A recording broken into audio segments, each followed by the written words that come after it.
girls, I am here in Atlantic City with our friends from the U.S. Coast Guard. You are going to see actual helicopters, you are going to meet actual mechanics, electricians, engineers, sailors, and pilots who all work together to keep our country safe. So by the end of today's lesson, boys and girls, you are going to get a better understanding of one of our very important branches of our military, the U.S. Coast Guard, what it is that they do and how they keep you safe and me safe, boys and girls. I hope you enjoyed today's lesson. Happy Veterans Day. The mission of the U.S. Coast Guard is to ensure our nation's maritime safety, security, and stewardship. The U.S. Coast Guard protects our ports, waterways, and coastal security. They help boats, ships, and other vessels with navigation. The U.S. Coast Guard also performs search and rescues to protect human life as well as marine life. All right, U.S. Coast Guard, thank you for your service.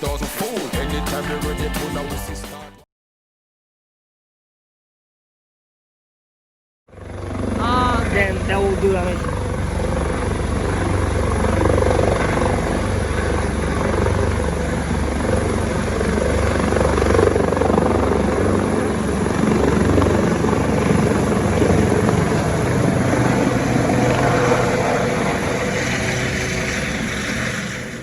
My name's Amos McKendy. I've been in the Coast Guard 5.5 years.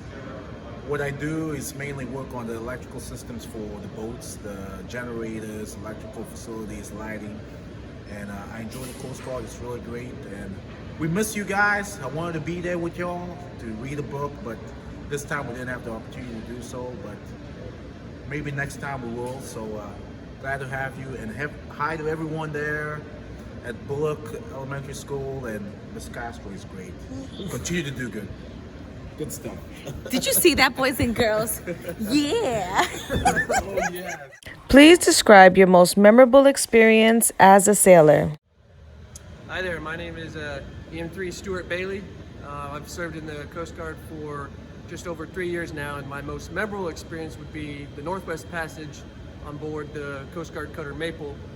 We took off from Alaska, Sitka, Alaska, went all the way around Canada to Baltimore, Maryland, and did a lot of science experiments, did some buoys, and worked with a really good crew. What made you decide to join our military? So I decided to serve in the military because I was looking for adventure, as well as I wanted to serve my country and do something that was bigger than myself, and I couldn't have made a better choice. What is the hardest part about being in our military?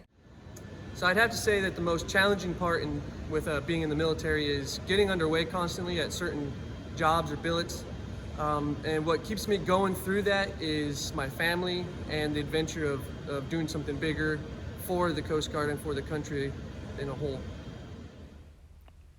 A message just for you. All right, kids at Bullock Elementary, I just want to say, you might be young now, but if you keep working hard every day and eat your vegetables and study hard, you'll be able to accomplish anything in life. Take a sip, drinking every night, no going back. I stay out all night so I can forget, so I can rhyme. I'm not alright.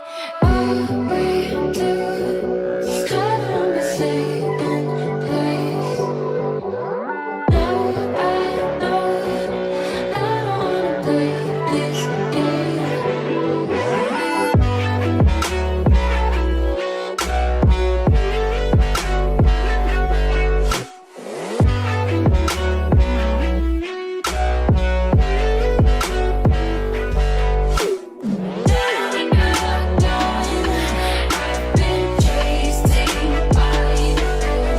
Please describe your most memorable experience as a sailor. Hello kids, I'm EM1 Scott Sattler. I'm an electrician in the Coast Guard. I've served for over 17 years now. I've primarily been on ships my entire career. My most memorable experience was being on a ship called the Catherine Walker, based out of New York City. It primarily specialized in aids in navigation, which is basically working on the water and making sure it's safe to drive on the water for these ships. What made you decide to serve in our military? I joined the military because my brother did in 1996. I wanted to save lives and I wanted to make a difference in the world. What is the hardest part about being in the military? My most difficult part about being in the military is being away from my family. I have 2 kids that I leave at home all the time, and I wish I could be with them constantly. But what keeps me going is when I do come back and I see the smile on their face. A message just for you. And to my Bullock family, say Bullock strong. Please describe your most memorable experience as a sailor. I'm here to talk about one of my most memorable days in the Coast Guard. It was when I was on a ship in Hawaii. We were transiting during our patrol, and we were notified that there was a guy and one other person on their boat, and they had been missing for a few days. So we were tasked to find them and hopefully, bring them back to their island, which we did successfully. They were out at sea for about 3 days. At this point, they ran out of food and water, and we was able to find them in the middle of the Pacific. It was very hot, and they were still about maybe 3 or 4 days away from land. We took him back to his island. His family was very happy, of course, and the island itself, they wanted to show their gratitude. So they hosted a big feast for us, that invited us to come back, and they had this big little party for us. And it was great to help someone, because that's what I joined, to save and help people make a difference. A message just for you. To my friends at Bullock Elementary, I advise you to listen to your teachers, your parents, your grandparents, your family members. Be good, do good, work hard, do not give up, do not give in. Don't follow everybody else, be your own person. Continue to educate yourself and enjoy life. Far away, you would never guess they were so massive and heavy. But believe it or not, these beacons of navigation can weigh up to 10,000 pounds apiece. So who puts them there? Well, that would be none other than the U.S. Coast Guard. In the winter, the river freezes over. It could be 2 to 3 foot thick of ice. Yeah. And we still want mariners to be able to get up the river safely. So we put in what's called ice buoys. But in the springtime, these sturdy ice buoys get swapped out for spring buoys, equipped with lights that are easier to see. Another important part of the U.S. Coast Guard is to protect human life. Here you can see the engineers, the mechanics, and electricians all working together to make sure that the rescue helicopters are in good conditions when they go out into sea. All right, so the question is what inspired me to join the Coast Guard, and actually the Coast Guard, for me specifically, Coast Guard Aviation. I grew up, my grandfather and my father were both pilots. My grandfather was in World War II, and I was always inspired by his stories. My father was not in the military, but we shared a love for aviation. So I didn't know how I wanted to serve, and I didn't know like how I wanted to be a pilot, but I always knew that there was a calling for me in aviation. And then there was a movie that came out in the 90s. It was called The Perfect Storm. And that's when I learned that there were military air crews whose sole job was to go out in conditions that nobody else would and nobody else could, and risk it all to save people. So the Coast Guard is that organization. The Coast Guard, we operate 100 of these aircraft throughout the country. We have 45 H-60 Black Hawk helicopters and a fleet of fixed-wing aircraft. And so long as we can get out there and get back, we'll go out there and try everything we can to save people.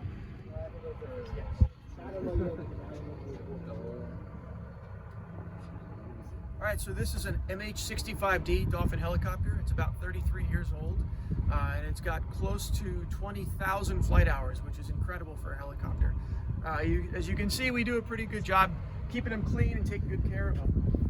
The Coast Guard is namely known for its rescue hoist operations. So this is the hoist operator station. This is the rescue hoist. This is the cable that comes down. This is the hook that we attach the rescue basket or the rescue swimmer to. This whole arm articulates in and out. So when we have people on board, we have survivors in the litter or in the basket. The whole arm comes in, and then back they go. And if you want to come in and take a look, it's not very big in here, but this is where the survivors stay. And next to the survivors, there's a seat for the rescue swimmer. You can even see here in the back our rescue basket.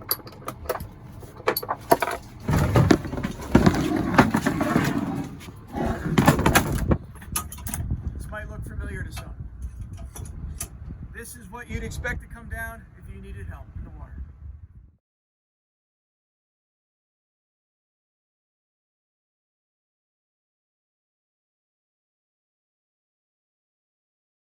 Right now, but this is a radar page where we could use the radar to locate objects in the water or to navigate. And then this page here is when we're in a hover over the water. This tells us if we're drifting. There'd be a little arrow that would show us the direction of the drift, our altitude, and how fast we're going in ground speed. This is all of our engine performance, our fuel. These are all warning lights to tell us the conditions of the aircraft. Red is not good, yellow is advisory, green is good to go. Yeah, good to go. Just some other things, like here's the warning light you sometimes see in the movies. Oh, there it is. Push it, make it stop. And then here is our mission computers. This is basically how we interface with the aircraft. If we want to change the radios or how we're going to go somewhere or some of the configurations, this is it. This is the computer that talks between us and the helicopter.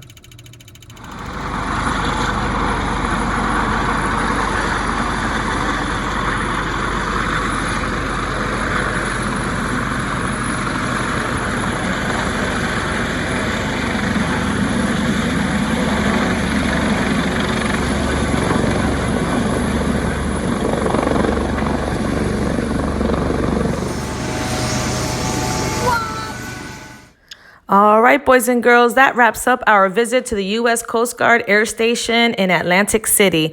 Hopefully, you've learned a little bit more about the smallest branch, the U.S. Coast Guard, and appreciate how much they do to keep our country safe. Thank you to our friends at the U.S. Coast Guard for taking time out to create this video. Our friends at Bullock Elementary School in Glassboro appreciate you.